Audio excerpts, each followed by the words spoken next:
Today is my 71st birthday, and my son just broke my arm because I pushed his wife. It wasn't an accident. It was a punishment. Robert grabbed my shoulder with a strength I didn't recognize, twisted my arm behind my back until I heard the snap, and then dragged me into the utility closet while I screamed in pain. His wife watched from the hallway with her arms crossed, saying nothing, with that cold smile she always wears when she wins. He locked the door. I heard his footsteps moving away. I heard his voice telling her that I had finally learned my lesson. And then, silence, a silence so heavy it hurt more than my arm. I'm sitting on the floor of this dark room that smells like bleach and dampness, my left arm hanging uselessly at my side, swollen, throbbing. Every beat of my heart sends a wave of pain up to my shoulder. My blouse is stained with sweat and tears. Outside, I can hear laughter. Laughter in my own house, on my birthday. As if nothing happened. As if their mother wasn't locked up like an animal. 4 hours ago, we were all sitting at the dining room table. I had baked my own cake, decorated my own table, because no one else would. Brenda, my neighbour, came over with flowers and a genuine hug. She was the only one. Robert arrived late with that woman. They didn't even wish me a happy birthday. They sat down, ate, and talked among themselves as if I didn't exist. And then I saw something I had suspected for weeks. I saw her reach into my purse, which was hanging on the back of my dining chair. I saw her take out my wallet. I saw her pull out bills and tuck them into her own purse with terrifying calm. I stood up so fast I knocked over my chair. I yelled at her. I called her a thief. I told her she had been robbing me for months, that I wasn't stupid, that I had seen the withdrawals in my bank account, that I had found my jewelry in her room. She stood up, looked at me with those vacant eyes, and told me I was crazy, that I was a paranoid old woman, that no one would believe me. Robert stood up too, but he didn't defend me. He looked at me with disgust, with a contempt that chilled my blood. And he believed her. He believed her and not his own mother. So I did something I should never have done. I walked up to her, put my hand on her chest, and pushed her.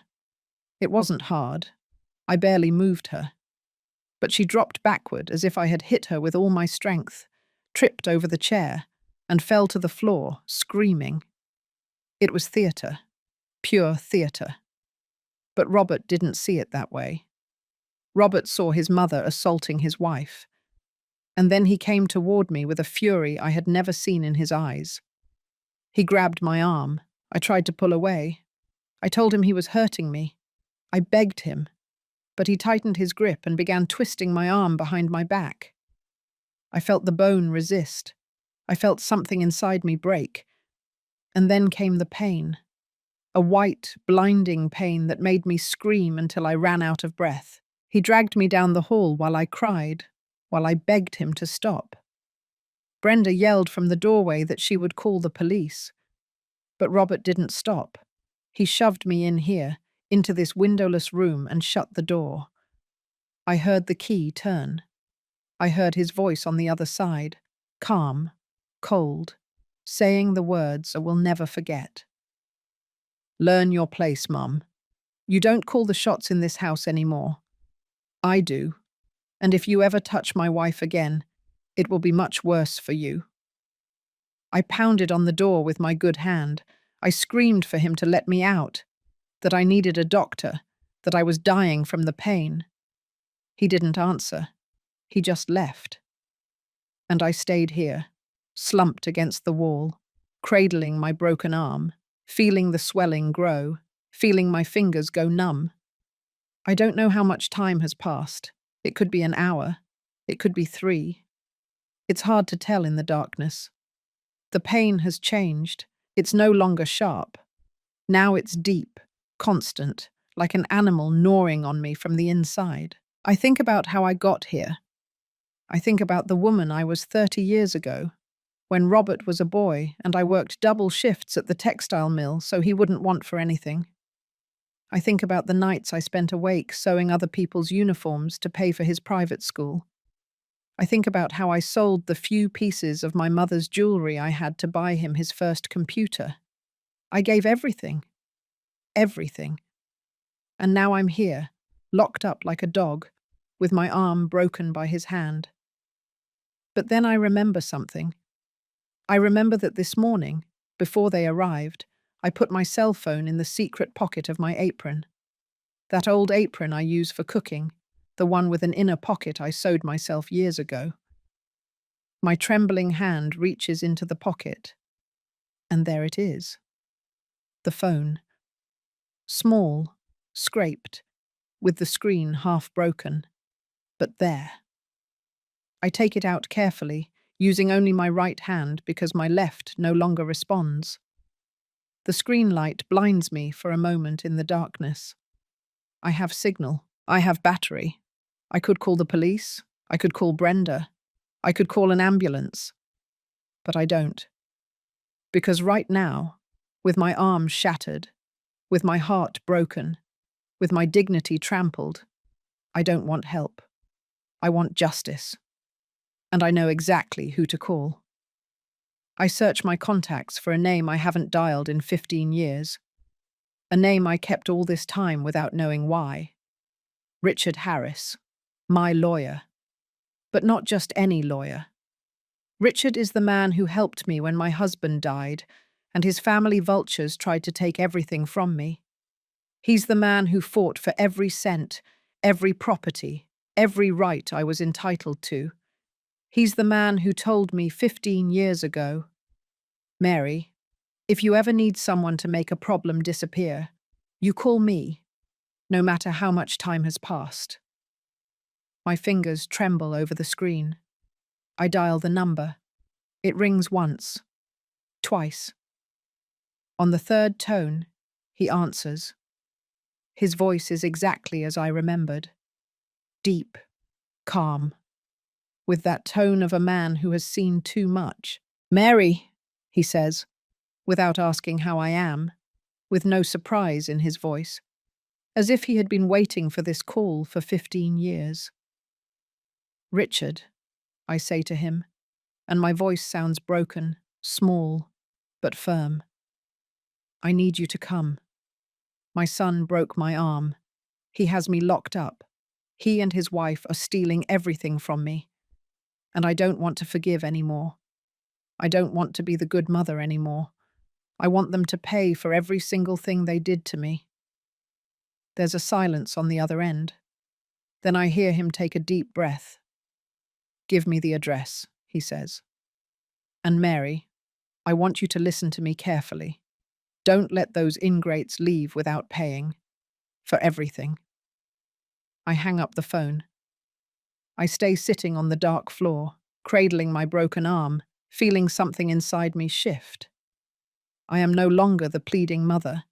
I am no longer the old woman who cries. I am the woman who built an empire from scratch. I am the woman who survived poverty, widowhood, and betrayal. And now, I am the woman who will collect payment for every tear, every blow, every humiliation. The laughter continues outside. But very soon, that laughter will turn into something else. The little room smells of old cleaning products and dampness. There's a leak somewhere I can't see, because every few seconds I hear a drop falling against the cement floor. Plop, plop, plop, like a clock marking the time of my humiliation. My eyes have adjusted to the darkness, and I can make out the blurry shapes of brooms leaning against the wall, buckets stacked in the corner, bottles of bleach lined up on the shelf. This closet where I keep the cleaning supplies has become my cell. In my own house, the house I bought with my husband's life insurance money, the house I fought for in court for 2 years against his siblings who wanted to leave Robert and me on the street. My arm throbs with a dull ache that goes up to my neck. It's hot, swollen. When I try to move my fingers, they barely respond. as if they are no longer mine.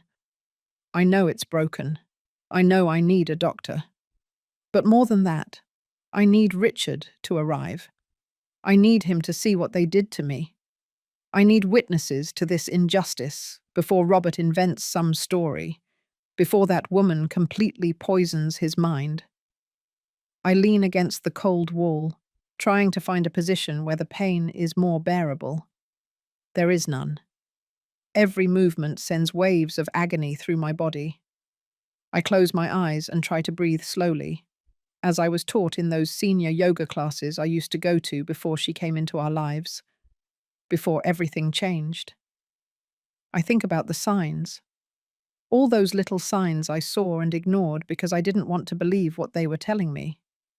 The first was 2 years ago, when Robert came home with her hanging on his arm. Naomi, that was her name. A pretty name for a snake. She was 32 years old, 15 years younger than my son, dyed blonde, long, always perfect nails, expensive clothes that didn't match the salary she claimed to have as a secretary. She smiled at me with all her teeth when Robert introduced her, but her eyes were calculating, measuring, evaluating how much she could get out of me. At first, it was subtle.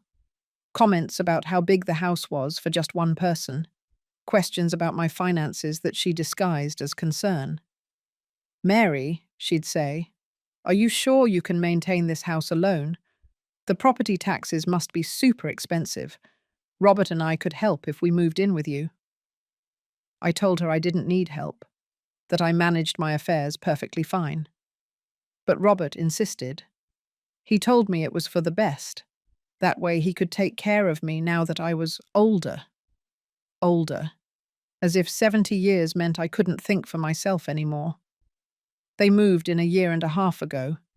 They brought their thing one Saturday morning in a rented truck. I gave them the 2 bedrooms on the 2nd floor, the largest ones, the ones with private bathrooms. I kept my usual room on the ground floor. I thought it would be nice to have company. I thought I would meet my grandchildren someday, that I would have a real family again. How foolish I was. The first few months were tolerable. Naomi cooked occasionally, although she always complained that my pots were too old, that my stove didn't work, that we needed new appliances. Robert started coming home late from work, locking himself in their room with her, talking to me less. But I thought it was normal, that it was couple life, that I should give them space. Then things started disappearing. First, it was the silver brooch that had been my grandmother's. I searched the whole house, thinking I had misplaced it. It never showed up. Then it was a $50 bill I had tucked away in my Bible. After that, $100 from my purse. Small amounts that made me doubt myself. That made me think maybe I was losing my memory, as Naomi suggested with increasing frequency in front of Robert. One day, I found my jewelry box open in my room. The gold earrings my husband gave me for our 20th anniversary were missing. The gold chain I had bought with my first paycheck was gone. I went straight to confront Naomi. She was in the kitchen drinking coffee, calm, as if nothing was wrong. I asked her if she had seen my jewelry. She looked at me with that perfectly acted, innocent face and said no, that I had probably sold them myself and forgotten, that her grandmother did the same thing, that it was part of aging. I bit my tongue. I didn't say anything else. But that night, when they went out, I went into their room. And there they were, on her dresser, my earrings, my chain. There were even other things I hadn't realized were missing. A small ring from my mother, a bracelet I rarely wore. I took them all and hid them in a new place, in a shoebox at the back of my closet, under old blankets. But I didn't tell Robert. I should have. I should have called the police that very day. 6 months ago, I noticed something worse. My bank statements showed withdrawals I hadn't made. $300 here, $500 there. Small amounts that added up to thousands. I went to the bank. They told me the withdrawals had been made with my card and my PIN, but I hadn't made any withdrawals. I never use the card. I always take money out in person with the teller. I asked them if they had cameras. They showed me the video. It was Naomi using my card at the ATM as if it were the most natural thing in the world. I changed my PIN that same afternoon. When I got home, I asked Robert to talk alone. I showed him the bank statements. I showed him the photo the bank had given me of Naomi at the ATM.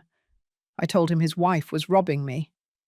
I expected him to be angry. I expected him to confront her. I expected him to defend me. But he did none of that.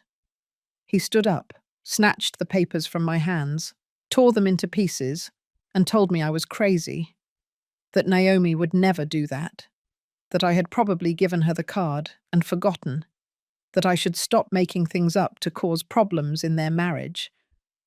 That night I cried until I ran out of tears. My son didn't believe me. My own son chose a thief over his mother, and I stayed quiet again, because I was afraid of being kicked out of my own house, afraid of being alone, afraid to admit that I had lost my son forever. I hear footsteps upstairs, muffled voices, laughter. They are celebrating. They are in my living room, eating my food, in my house, while I'm down here with a broken arm. The phone is still in my hand. The screen went dark, but I hold it like a lifeline. Richard said he would come. I don't know how long he'll take. I don't know what he'll do when he gets here. But I know that for the first time in 2 years, someone is going to be on my side. Someone is going to believe me. Someone is going to make this end. Outside, I hear an engine, a car parking in front of the house. My heart beats faster. It could be him. It could be Richard. I get up as best as I can, enduring the pain that shoots through my arm. I stand up, leaning against the wall. I am ready for this to end, ready for justice to begin. It all started the day Robert told me he had met someone special. It was 3 years ago, on one of those quiet Sundays where I was preparing lunch and he came to visit me like every weekend. He arrived with that smile I hadn't seen on his face since he was a teenager. A smile that made me happy for him, because after the divorce from his first wife, he had been so sad, so lost. He hugged me at the door and said, "Mum, I met an incredible woman. Her name is Naomi. I want you to meet her." I got excited. Of course I did. My son was smiling again. My son had found someone who made him happy. I asked him everything. How they met, what she did for a living, how long they had been dating. He told me they had met in a bar near his office, that she worked as a secretary for an import company, that she was fun, intelligent, that she made him feel young again. He didn't mention that she was 15 years younger than him. I would find that out later. He brought her home 2 weeks later. I had cooked all day. I made turkey and mashed potatoes the way Robert likes, green bean casserole and apple pie. I set the table nicely with the lace tablecloth that had been my mother-in-law's and took out the good china I almost never used. I wanted to make a good impression. I wanted her to see that he came from a decent, hard-working family, with values. When they arrived, the first thing I noticed was her clothes. Naomi wore a tight white dress, sky-high heels, a designer bag that I knew cost more than $1,000 because I had seen it in a magazine. For a secretary, she dressed very well. Too well. But I told myself I shouldn't judge, that maybe she had saved up to buy nice things, that it wasn't my business. She greeted me with a hug that smelled of expensive perfume. "Mrs. Mary, what a pleasure to finally meet you. Robert talks about you all the time." Her voice was sweet, soft, perfectly modulated. Her nails were long and painted bright red. When she let go of me, I saw how her eyes scanned the living room. She wasn't looking at me. She was evaluating the house, the furniture, the paintings on the wall, the size of the rooms she could see from the entrance. During the meal, she talked a lot. Too much. She told me she came from a small town in the Midwest, that she had come to the city looking for better opportunities, that her family was humble but honest.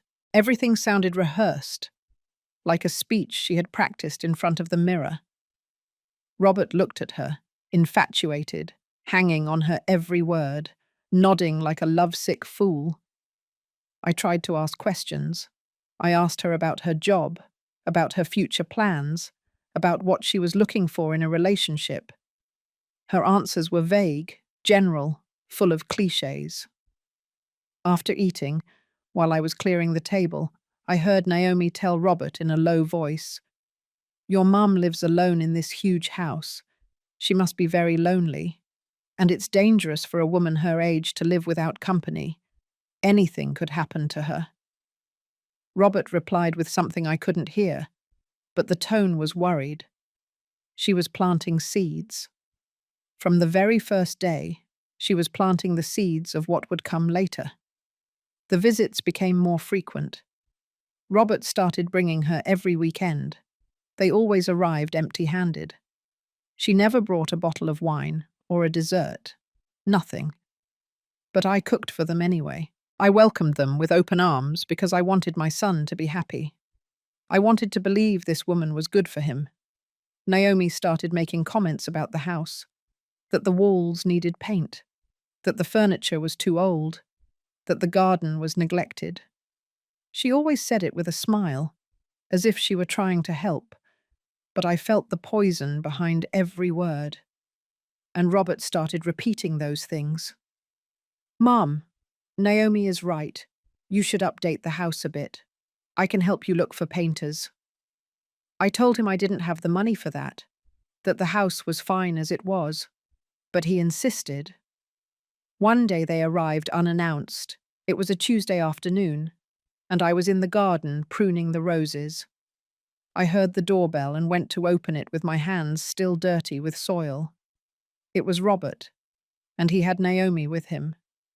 I was surprised to see them because he never came during the week. "Mum, we need to talk to you," he said, with a seriousness that made me nervous. We went into the living room and sat down.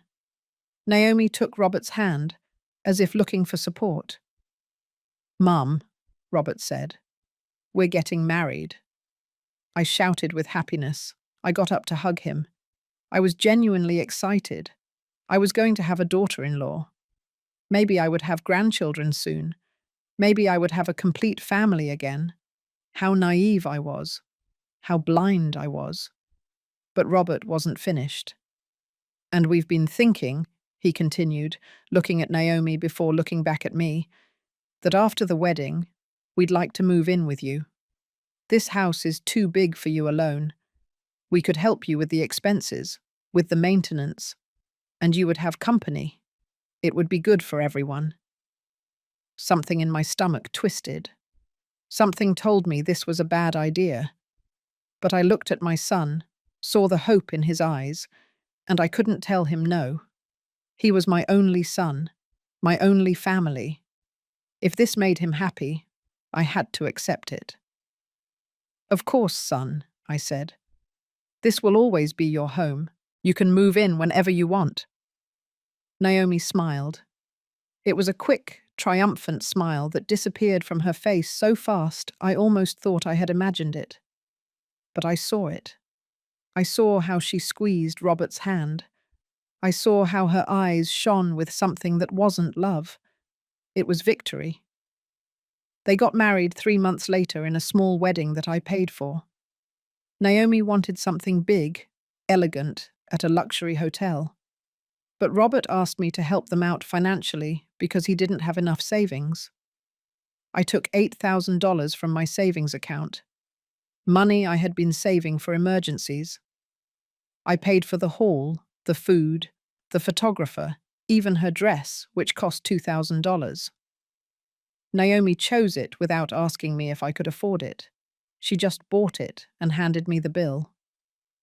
On the wedding day, She was radiant. I was sitting in the front row, watching my son get married, feeling that mix of happiness and melancholy that all mothers feel. But I also felt something else, a restlessness I couldn't explain. During the ceremony, when the officiant asked if anyone objected to the marriage, for a second I thought about getting up, about saying yes, that I objected, that something about that woman wasn't right. But I stayed quiet. I swallowed my doubts, and I sealed my own fate. They moved in 2 weeks after the wedding. They arrived with boxes and more boxes of stuff. Clothes, shoes, new furniture they bought without asking me. Naomi completely redesigned the rooms on the second floor. She tossed my curtains and put up new ones. She changed the pictures on the walls. She moved furniture. She turned the sewing room where I spent my afternoons into her walk-in closet. I didn't say anything. I thought she had the right to make her space comfortable. The first few months were strange. I tried to give them privacy, but the house never felt big enough for the three of us. Naomi had rules. She didn't want me to enter their area on the second floor without knocking first. She didn't want me to use certain armchairs in the living room because they were her favorites. She started cooking some nights, and when I tried to help, she told me she preferred to do it alone, that I only got in the way in the kitchen. My kitchen. The kitchen where I had prepared meals for 40 years. Robert changed.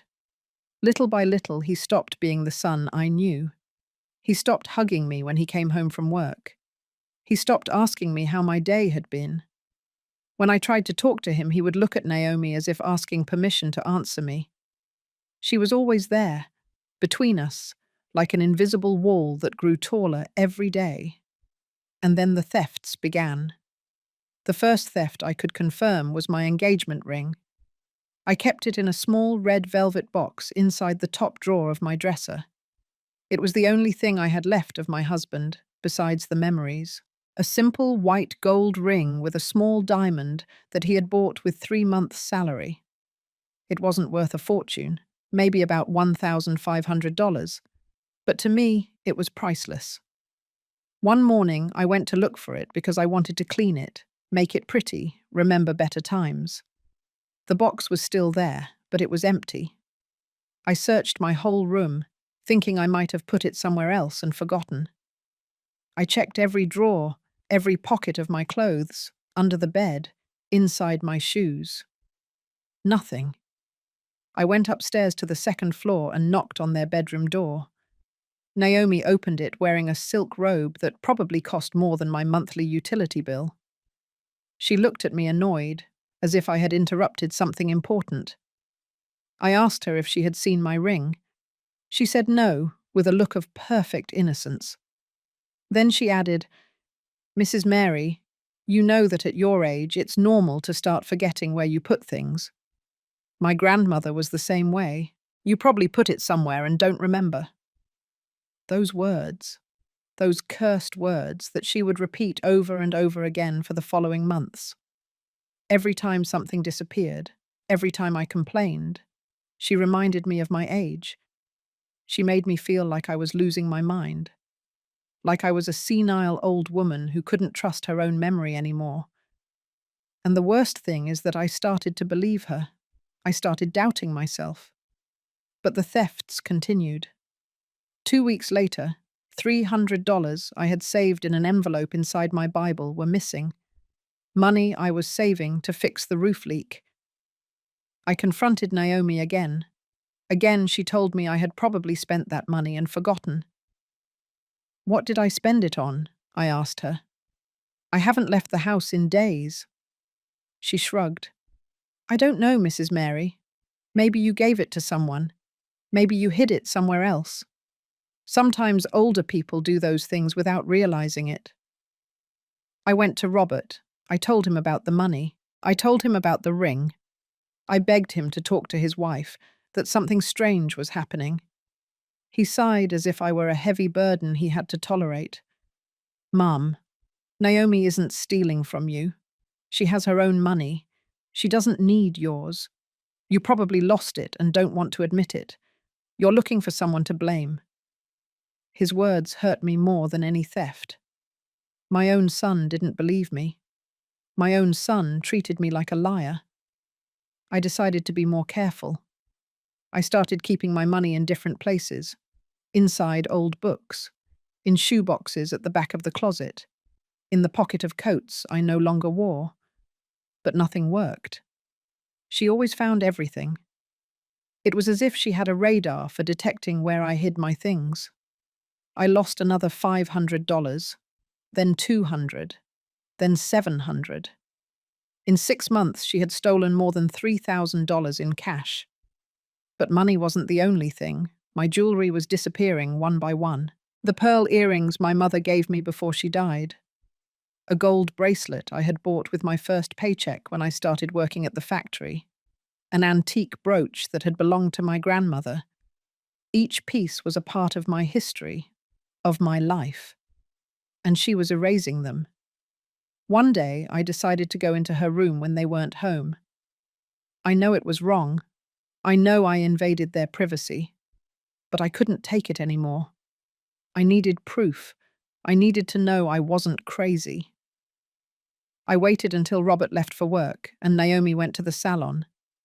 I went up the stairs with my heart pounding so hard I thought I would have a heart attack. I opened their bedroom door. It was immaculately tidy. The bed perfectly made, not a single piece of clothing out of place. Everything smelled of that sickly sweet perfume she used that gave me a headache. I started searching. I opened drawers carefully, trying to leave everything as it was. I checked her closet full of expensive clothes, designer shoes, branded handbags. Too many things for a secretary. At the back of the closet, under a pile of sweaters, I found a wooden box. I took it out. It was locked. I looked for the key in nearby drawers. I found it hidden inside a sock. I opened the box with trembling hands. And there was everything.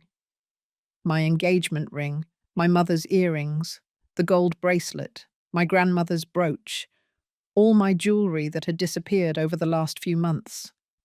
But there was more. There was jewelry I had never seen, expensive rings, gold necklaces, men's watches that looked valuable. Where had she gotten all that? How many other people had she robbed? I also found documents, bank statements in her name that showed large deposits. $10,000, $15,000, $20,000. Where was all that money coming from? There were pawn shop receipts. She had sold some jewelry. Not mine, thank goodness, but other pieces. This was professional. She was a professional thief, and my son had married her without knowing anything. I took photos of everything with my cell phone. Photos of my jewelry in her box. Photos of the documents. Photos of the receipts. I put everything back as it was and left the room. I went downstairs to my room and sat on the bed, trying to process what I had discovered. I had proof.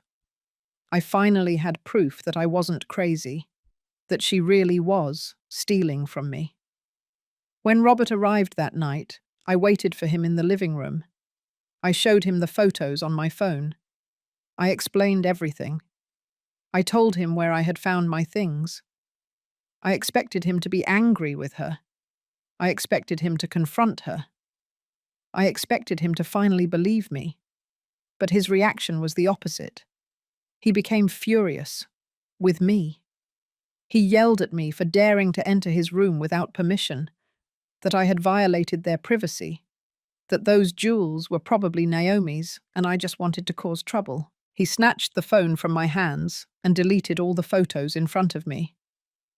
"I don't want to hear these ridiculous accusations again," he told me with a cold voice I didn't recognize. "Naomi is my wife.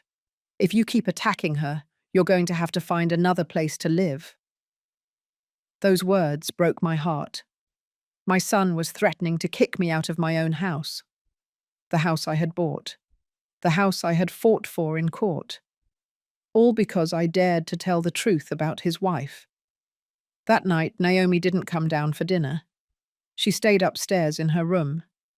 But the next day, when Robert left for work, she came down to the kitchen where I was having coffee. She sat down across from me with a smile that chilled my blood. "Mrs. Mary," she said in a soft, almost sweet voice, "I hope we've learned our lesson. This is my house now.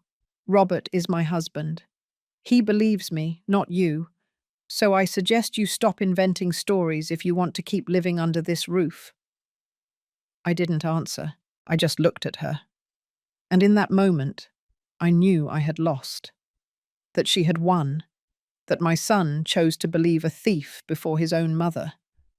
I got up from the table and went to my room. I cried for hours. But the tears didn't change anything. The thefts became more brazen after that. She no longer bothered to be subtle. One day, I found my checkbook in her purse when she dropped it in the living room. It had 3 checks signed by me, checks I had never signed. She had forged my signature. When I confronted her, she told me I had given them to her and forgotten, that she had receipts if I wanted to see them. She didn't have receipts. But Robert believed her anyway. I checked my bank account and discovered that more than $15,000 was missing. Withdrawals I hadn't made, checks I hadn't signed. I went to the bank and tried to report it as fraud. But the manager told me I needed a police report. And if I filed a police report against Naomi, Robert would never forgive me. I would be completely alone. Then she started something worse. She started controlling me. She told me what times I could use the kitchen. She forbade me from having visitors without telling her first. When Brenda, my neighbor, came to visit me, Naomi would stay in the living room, listening to our entire conversation, making uncomfortable comments until Brenda left. Once she told me, "Mrs. Mary, I think it would be better if your friends didn't come over so often.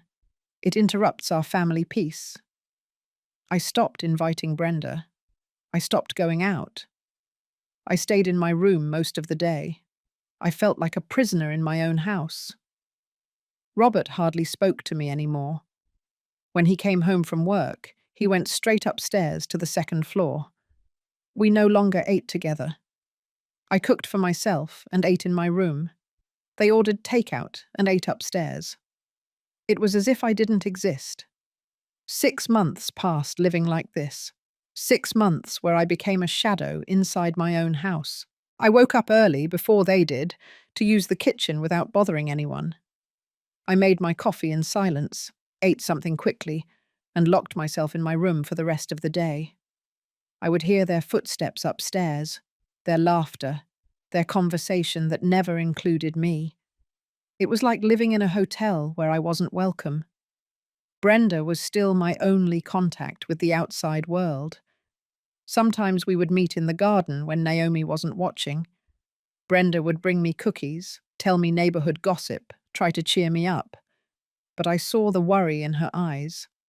I had become thinner, quieter, sadder. "Mary," she would say, "this isn't right. That woman is destroying you. You have to do something." But what could I do? It was my word against hers. And Robert would always believe her. I had lost my son.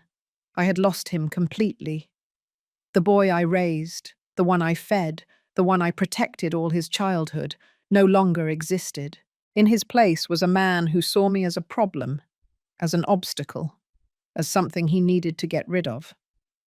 Then came my 71st birthday. I didn't expect anything. I didn't expect a celebration, or gifts, or attention. I just wanted the day to pass without incident. But Brenda insisted on coming to visit me.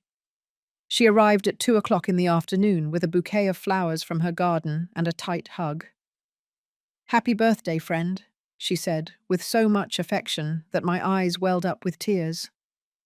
We were in the living room when Robert and Naomi arrived.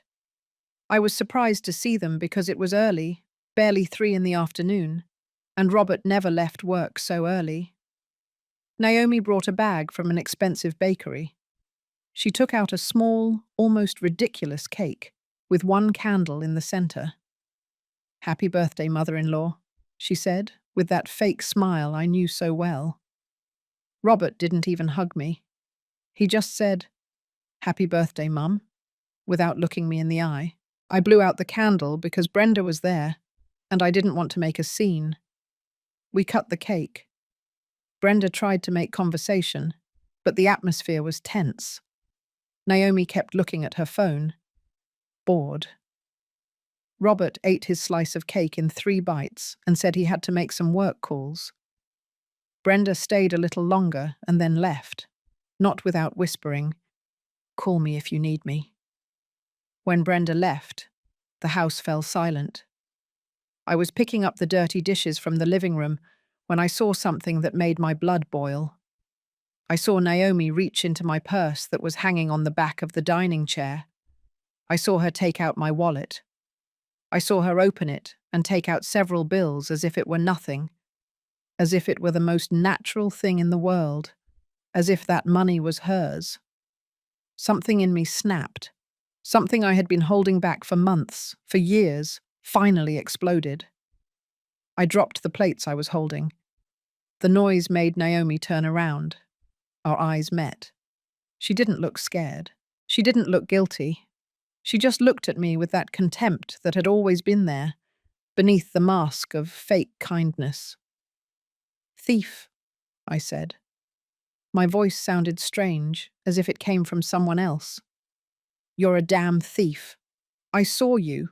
I saw you take the money from my wallet, just like you've been stealing from me for months, years."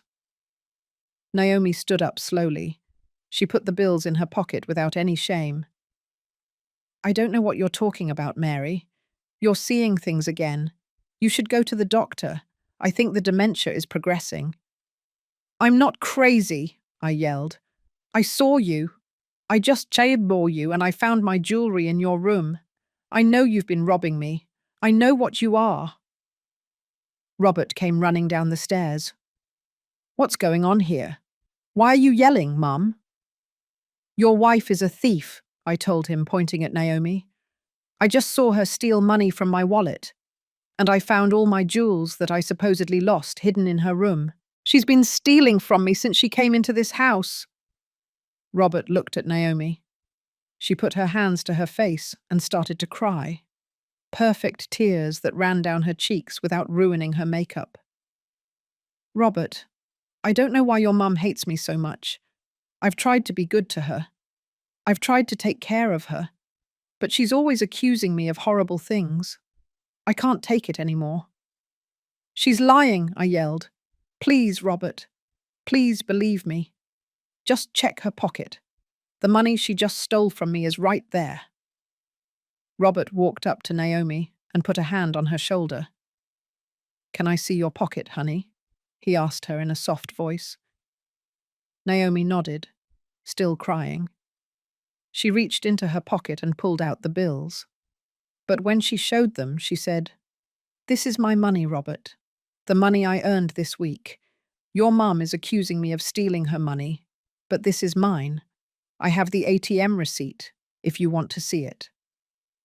Of course she had a receipt. Of course she had thought of everything. She had probably taken out money that morning just to have an alibi.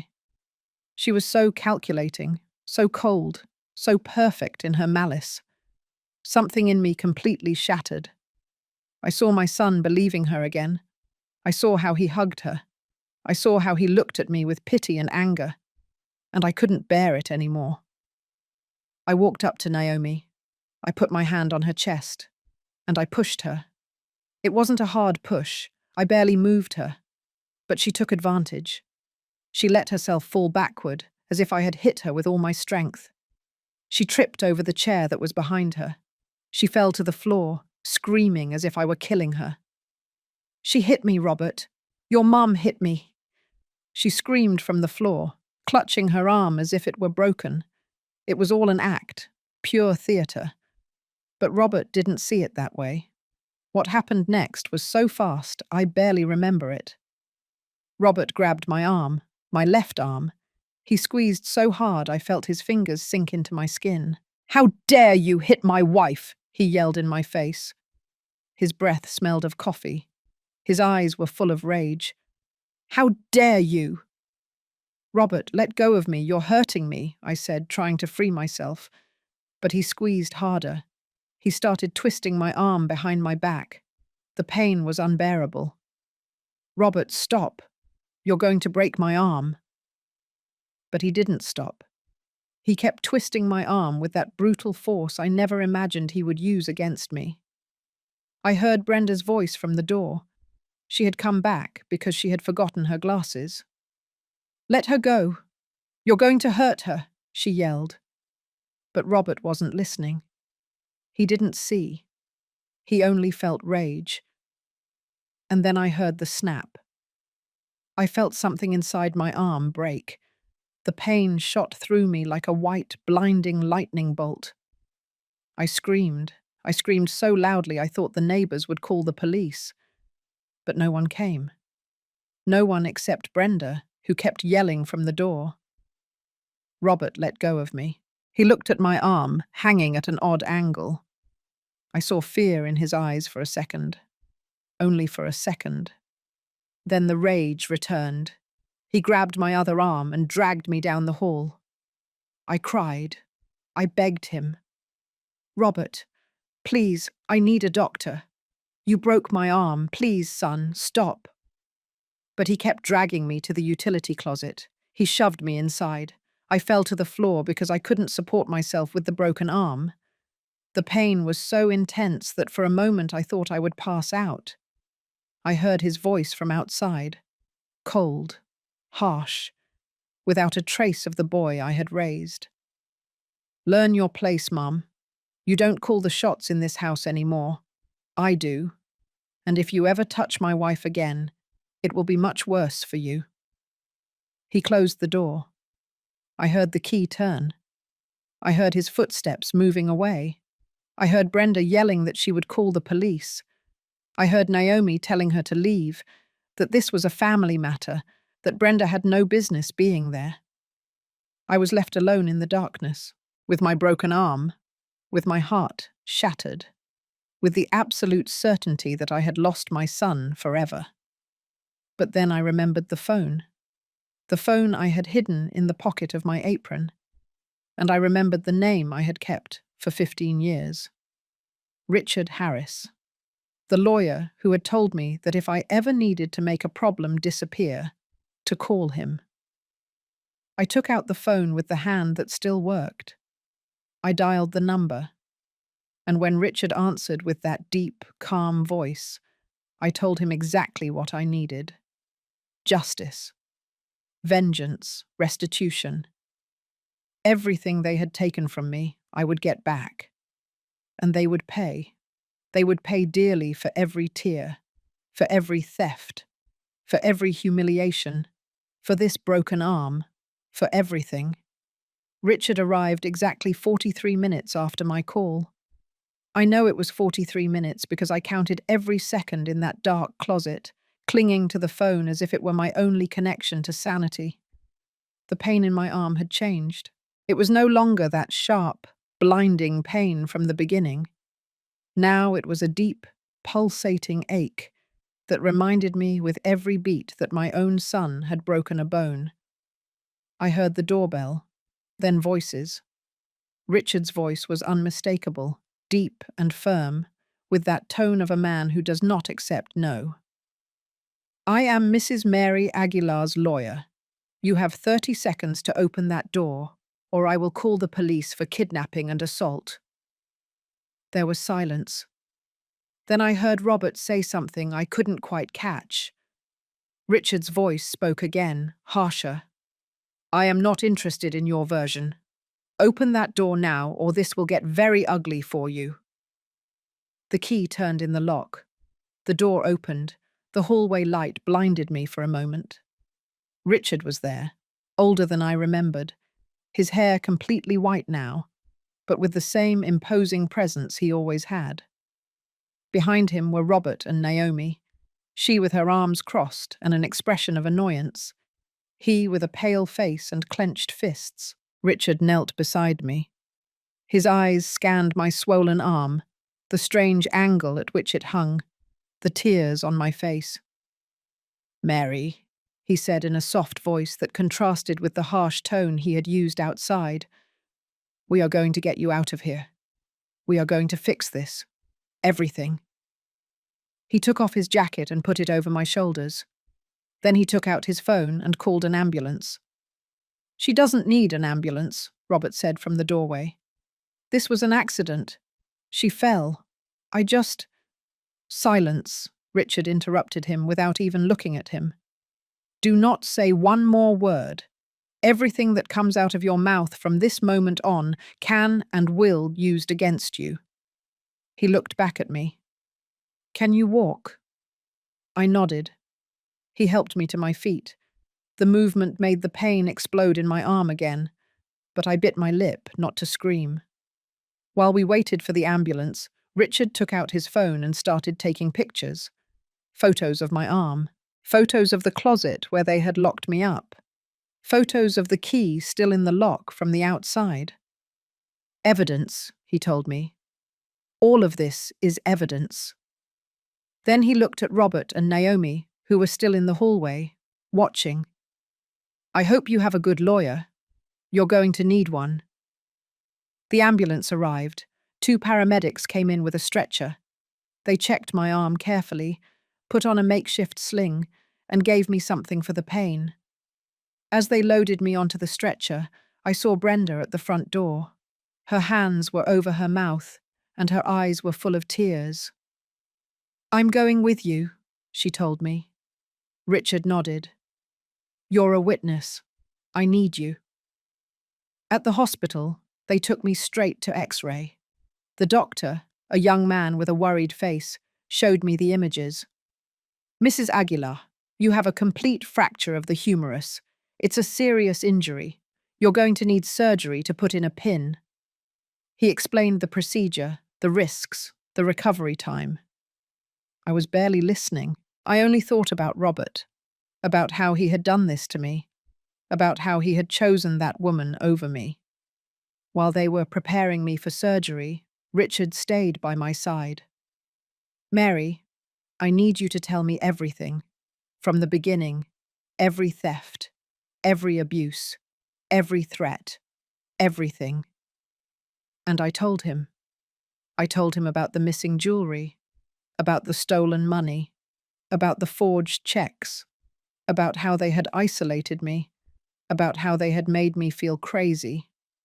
I told him everything while the nurses put in the IV line, while they prepared to take me to the operating room. "I have photos," I told him. Well, I had them. I took pictures of my jewelry in her room, of the bank documents I found. But Robert deleted them from my phone. Richard shook his head. "It doesn't matter. There are ways to recover deleted photos. Give me your phone." I gave it to him. He put it in his briefcase. "A friend of mine is an expert in data recovery. We are going to recover those photos, and we are going to get much more." When I woke up from surgery, my arm was in a cast from my shoulder to my wrist. The doctor explained that everything had gone well, that the pin was in place, that I would need physical therapy for months. Richard was still there, sitting in a chair next to my bed, working on his laptop. "How do you feel?" he asked when he saw I was awake. "Like I was run over by a truck," I replied. My voice sounded thick from the anesthesia. Richard offered a faint smile. "Rest. We start working tomorrow." I closed my eyes, but before falling asleep again, I asked him, "What are you going to do?" His answer was simple. "Justice, Mary. I'm going to get justice." I spent 3 days in the hospital. Richard came every morning with news. The first day he told me he had hired a private investigator to follow Naomi. "We need to know everything about her. Where does she come from? What has she done? Who else has she robbed?" The second day he brought me my phone. We recovered the photos, all of them, and they are pure gold. We have clear evidence of theft, forgery, and fraud. The third day he arrived with a smile. Mary, your daughter-in-law is a professional criminal. My investigator found that she has a record in other states. She's done this before. She marries older men or moves in with vulnerable families, steals everything she can, and disappears. She has at least 3 different identities. Naomi isn't even her real name. I felt a mix of vindication and horror. Vindication because I was right. I wasn't crazy. She was exactly what I thought. Horror because my son had married a professional con artist and had no idea. "Did you tell Robert?" I asked him. Richard shook his head. "Not yet. First, we need to secure your assets. We need to protect your house, your bank accounts, everything. Because when this explodes, she's going to try to take everything she can." During those 3 days, Robert didn't come to visit me. Not a call, not a message, nothing. Brenda did come every day. She brought me homemade food because she said the hospital food was awful. She told me what was happening at the house. "Naomi is selling things," she told me. "I saw her taking boxes out of the house and putting them in a car. I think she's preparing to run." Richard acted fast. He got a court order to freeze my bank accounts and protect them from any unauthorized access. He changed the locks on my house while they were out. He hired a security service so no one could take anything off the property without my authorization. "Your house is protected now," he told me. "Nothing leaves there without your approval." When I was discharged, Richard took me to a hotel. "You are not going back to that house yet, not until we have everything ready." The hotel was simple, but clean. Brenda stayed with me that first night. She helped me bathe, change, and comb my hair. I cried in her arms. "How could I lose my son like this?" I asked her. She hugged me tighter. "You didn't lose him. He lost himself. But you are going to get your life back. You are going to get your dignity back." The next day, Richard came with more news. I filed a civil lawsuit against Naomi for theft, fraud, and misappropriation. I also filed a criminal complaint. And Mary, there's more. The investigator discovered that she has a secret bank account where she has been depositing all the money she stole from you, more than $30,000. We are going to recover every cent. "And Robert?" I asked. Richard sighed. "Robert is complicated. Technically, he committed assault by breaking your arm. We could proceed criminally against him too, but I understand that he is your son. The decision is yours." I didn't know what to answer. Part of me wanted him to pay for what he did to me. Another part, the part that was still a mother, couldn't bear the thought of sending him to jail. 2 weeks passed before Robert finally called me. 2 weeks where I lived in that simple hotel, going to physical therapy for my arm, meeting with Richard to plan the next steps, learning to live without the constant weight of fear and humiliation. When I saw his name on my phone screen, my heart raced. I thought about not answering. I thought about letting him suffer as he had made me suffer. But he was my son, and a part of me, however damaged, still needed to hear his voice. "Mum," he said when I answered. His voice sounded tired, broken. "Mum, I need to talk to you. I need to see you." I didn't answer immediately. I let the silence stretch between us. "Why?" I finally asked him. "Why now, Robert? 2 weeks passed. 2 weeks where I was in the hospital, where I had surgery, where I suffered alone. And you didn't come. You didn't call. Nothing." "I know," he said. "I know, and I have no excuse. I need to explain things to you. I need you to listen to me. Please." There was something in his voice. Something that wasn't the arrogance I had heard the day he broke my arm. He sounded scared, confused. "Come to the hotel," I told him, and I gave him the address. "But you come alone. If you bring that woman with you, I won't open the door. He arrived an hour later. When I opened the hotel room door, I barely recognized him. He had lost weight. He had deep, dark circles under his eyes. His clothes were wrinkled as if he had slept in them. He stood in the doorway, not knowing what to do. "Can I come in?" he asked. I stepped aside. He came in and sat on the only chair in the room. I sat on the bed, keeping my distance between us. "Naomi is gone," he said without preamble. "She left 3 days ago. She took everything. Her stuff, my expensive clothes, jewelry, money, my laptop, even the new appliances we had bought. She cleaned out our joint bank account. She left me with nothing." He looked at me with pleading eyes. "And before she left me a note where she confessed everything to me. She told me she never loved me, that she only married me to steal from my family, that I was so easy to manipulate that she almost felt sorry for me." I felt something strange in my chest. It wasn't satisfaction exactly. It wasn't revenge. It was more of a deep sadness to know that my son had finally opened his eyes, but at such a high cost. "I told you so," I whispered. "I told you from the beginning. I showed you evidence. I begged you to believe me, and you never did." "I know," he said. His voice broke. "I know, Mom. And there are no words to tell you how sorry I am. I was an idiot. I was the worst son. I did unforgivable things to you. I broke your arm. I locked you up like an animal. I treated you like you were crazy when the crazy one was me for believing her." Tears started falling down his face.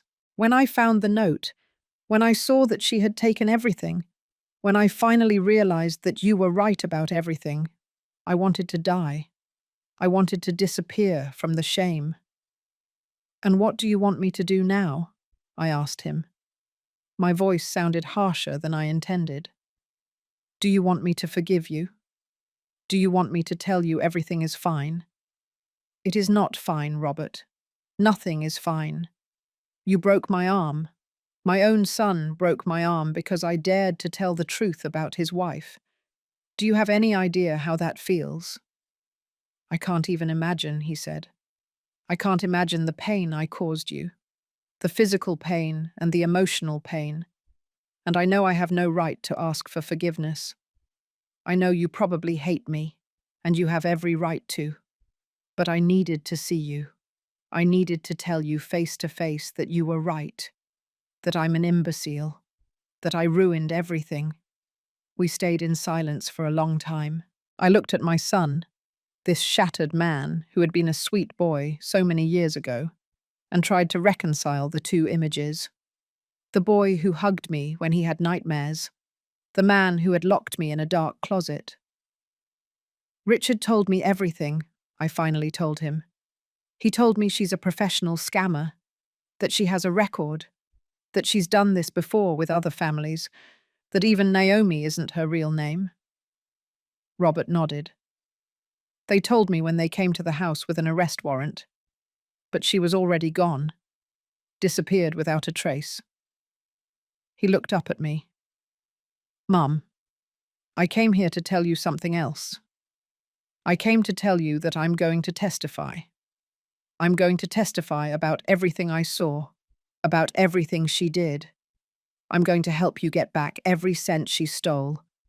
And if you want to proceed legally against me for what I did to you, I will understand. I will accept it. I deserve it." Richard told me I could file charges for assault. I told him that with the photos, with Brenda's testimony, with the medical records, we have a solid case. I saw him go pale. "But I don't know if I can do it. I don't know if I can send my own son to jail, even though part of me wants you to suffer as I suffered." "Whatever you do, I accept it," he said. "If you want me to go to jail, I'll go.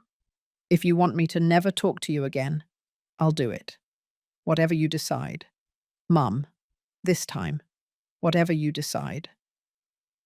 I told him I needed time to think, that I needed to process all of this, that I couldn't make a decision like that right now.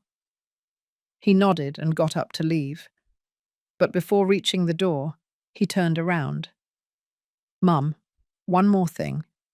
I found something when I was cleaning up the mess Naomi left.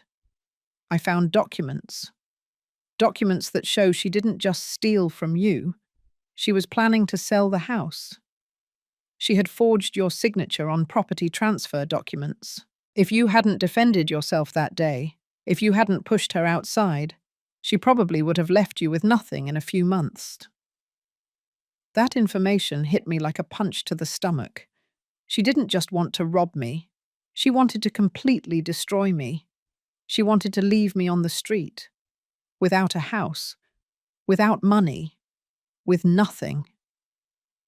"Give me those documents," I told him. "Give them to Richard. That's more evidence." Robert left, and I stayed alone in the hotel room, processing everything I had just heard. My son had finally opened his eyes. He finally believed me. But was it enough? Could I forgive him for everything he had done to me? I didn't know. Honestly, I didn't know. The next day, Richard came with important news. Mary, the investigator, tracked down Naomi. Well, the woman who called herself Naomi. Her real name is Leona Barnes, and they found her in another state, living with another older man, doing exactly the same thing. The police arrested her this morning. She's being extradited here to face the charges. I felt an enormous relief. She was finally going to pay. She was finally going to face the consequences of what she did to me. "And the money?" I asked. "Can we get it back?" Richard nodded. "The bank account where she deposited your money was frozen. We will recover most of it. Not everything, because she spent some, but most of it, yes." Over the next few weeks, everything moved quickly. Leona, or Naomi, or whatever her real name was prosecuted. Robert testified against her. I testified. Brenda testified. Richard presented all the evidence, the recovered photos from my phone, the forged documents, the bank records, everything. The case was so solid that she couldn't even deny it. Her lawyer convinced her to accept a plea bargain with the prosecutor's office. 5 years in prison for fraud, theft, and forgery.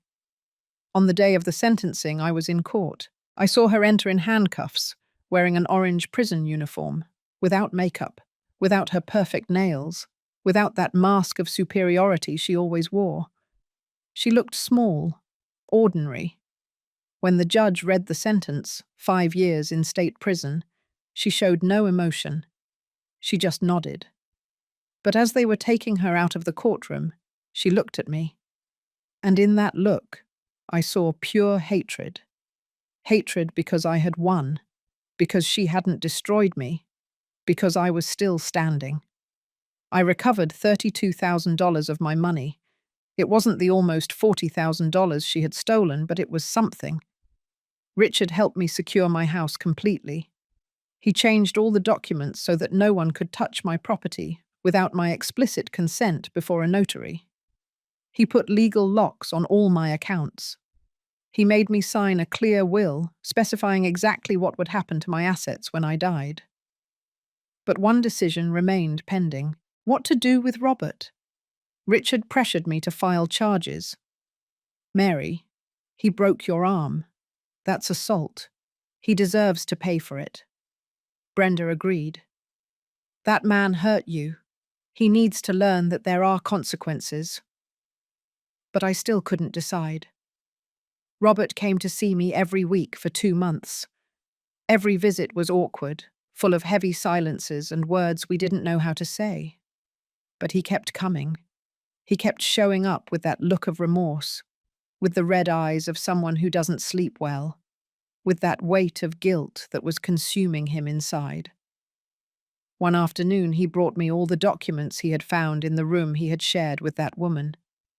Papers that showed how she had meticulously planned everything. There were drafts of documents to sell my house. There were investigations into how much the property was worth. There were handwritten notes where she calculated how much money she could get before disappearing. She had even found a fake passport with her photo, but a different name. She had always had a planned escape route. "Look at this," Robert said, pointing to a small notebook. "It's all here. Dates of when she started stealing from you. Exact amounts. It even has a note about when she gave you the sleeping pills." "What pills?" I asked, confused. Robert went pale. "Don't you remember? There were like 3 months where you felt very tired all the time, where you slept a lot. She would make you tea at night. She said it was to help you rest better." My stomach churned. She was drugging me. Robert nodded. "Just enough to keep you confused, drowsy, so you wouldn't realize what she was doing. It has the name of the medication here.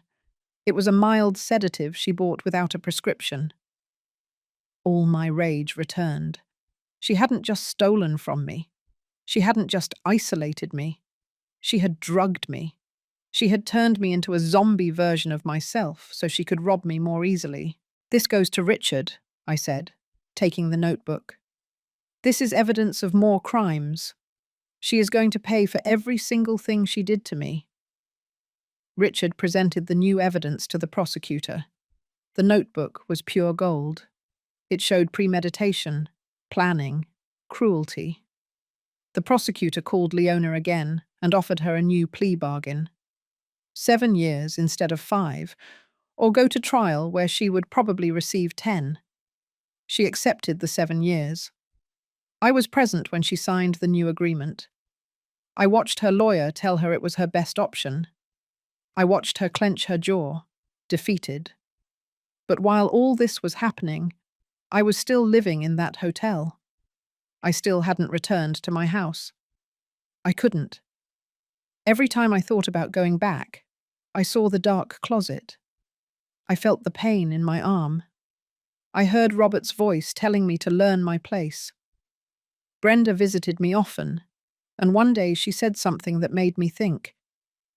"Mary, that house is yours. You bought it. You fought for it. Don't let the bad memories take it away from you. You have to reclaim it, just like you reclaimed your money."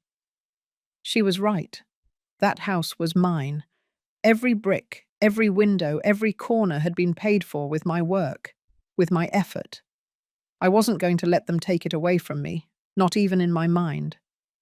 So one day I told Richard, "I want to go back to my house, but I want it completely clean. I want you to take out everything she left behind. I want you to paint the walls. I want you to change the locks. I want that house to be mine again." Richard hired a professional cleaning crew. They took out all of Leona's things that remained. All her clothes, her shoes, her beauty products, everything. They donated it to charity. They painted the second-floor walls a new color. They changed the curtains. They replaced the mattress in the room she had used. When I finally walked into my house 3 months after that terrible birthday night, it felt different. It felt clean. It felt mine again. Brenda helped me settle in. We made coffee in my kitchen. We sat in the living room, and for the first time in years, I felt at peace in my own house. But that peace was short-lived, because that night, when I was getting ready for bed, I heard knocking at the door. It was Robert. He was crying. "Mum, please, let me in. Please." I opened the door. He collapsed onto the living room sofa and cried harder than I had seen him cry since he was a child. "I lost everything," he said between sobs. "I lost my job because I couldn't focus. I lost my apartment because I couldn't pay the rent after she robbed me. I have nothing, I have no one. And it's my fault. It's all my fault." A part of me wanted to console him. He was my son. But another part, the part that still carried the weight of the broken arm, the confinement, the betrayal, remained cold.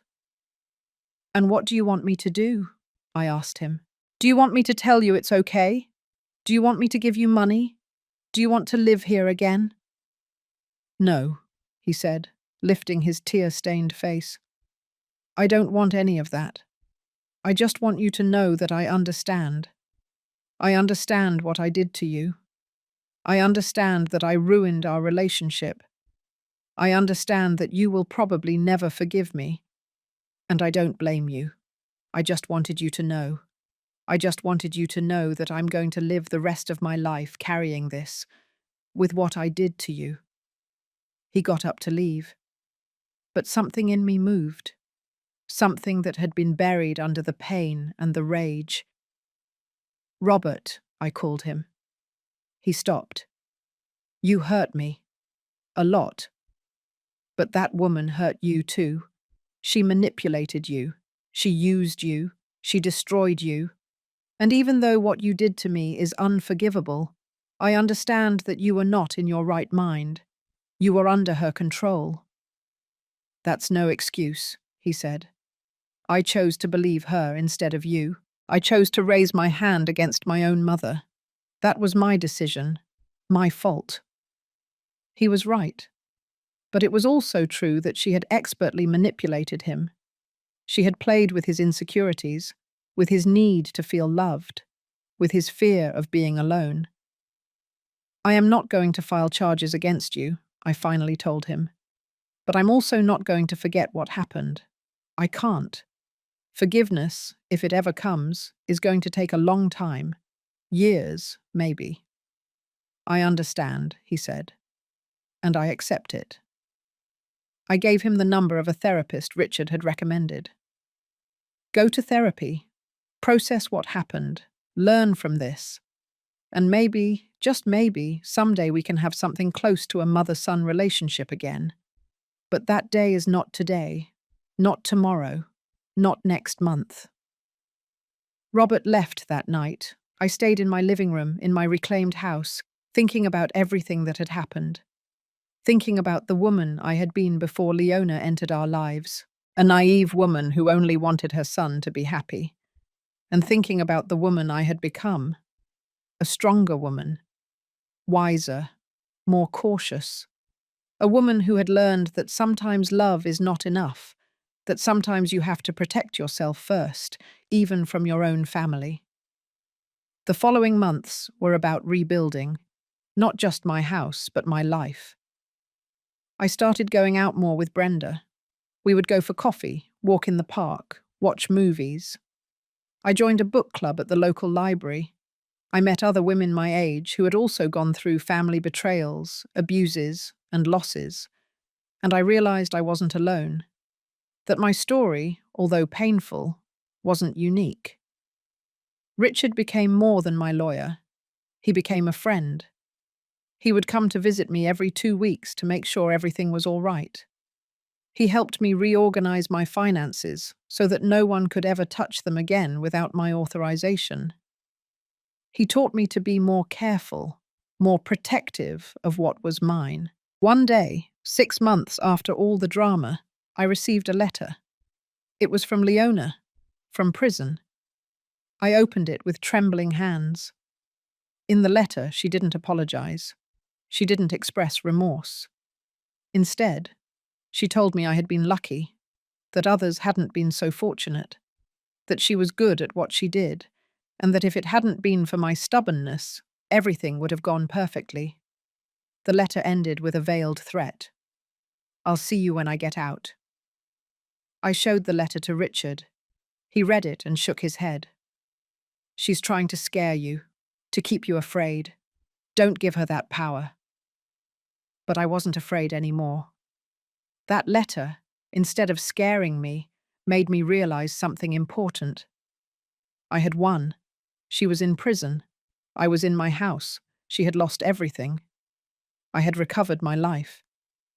2 years have passed since that terrible birthday night. 2 years since my son broke my arm and locked me in a dark closet. 2 years since I dialed Richard's number and changed the course of my life forever. Today, I am 73 years old, and I am sitting in the garden of my house, the house I almost lost, drinking coffee with Brenda, while the roses I planted last month begin to bloom. My arm healed. Not perfectly. It still hurts when it's about to rain. I still can't lift heavy things like before. But it works. And every time I look at the surgery scar, I don't see weakness. I see survival. I see the mark of a battle I won. Leona has served 1 year of her 7-year sentence. Richard keeps me informed. He tells me she's behaving well in prison because she wants to get out early for good conduct. But he has already put legal mechanisms in place to ensure that when she gets out, if she gets out early, there will be a restraining order preventing her from approaching me, my house, or my life. She won't be able to touch you ever again, he promised me. And I believe him. Robert and I have been rebuilding our relationship slowly, very slowly. He went to therapy, as I suggested. He got a new job. He moved to a small apartment on the other side of town. He comes to visit me once a month. He always rings the doorbell. He never enters without permission. He never stays for more than an hour. We talk about superficial things, the weather, his work, the news. We never talk about what happened. Not yet. Maybe someday. Maybe never. 3 months ago, he formally asked for my forgiveness. He arrived with flowers, knelt in my living room, and told me with tears in his eyes, "Mum, I know I have no right to ask you this. I know what I did to you is unforgivable. But I need you to know that not a day goes by that I don't regret it. Not an hour goes by that I don't hate myself for having hurt you. And I want to spend the rest of my life trying to be a better son. If you let me." I didn't answer him that day. I told him I needed to think. That forgiveness wasn't something I could just give like that, as if nothing had happened. And he understood. He left without pressuring me, without demanding anything. That night I thought a lot about what it means to forgive. I thought about whether forgiving meant forgetting, whether it meant trusting again, whether it meant letting go of the pain. I came to the conclusion that forgiving doesn't mean any of those things. Forgiving means deciding not to let the poison of hatred consume me. It means deciding that my peace of mind is more important than my desire for revenge. It means letting go, not for him, but for me. So the next time he came to visit me, I told him, "I forgive you, Robert, not because you deserve it, not because what you did was okay. I forgive you because I deserve peace, and I cannot have peace if I keep carrying all this rage." He cried like a child, and I let him cry.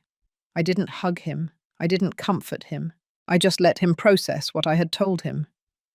When he finally calmed down, he looked at me and said, "Thank you, Mum. I know I don't deserve your forgiveness, but I promise you I will honor it. I will be better. I will be the son I always should have been."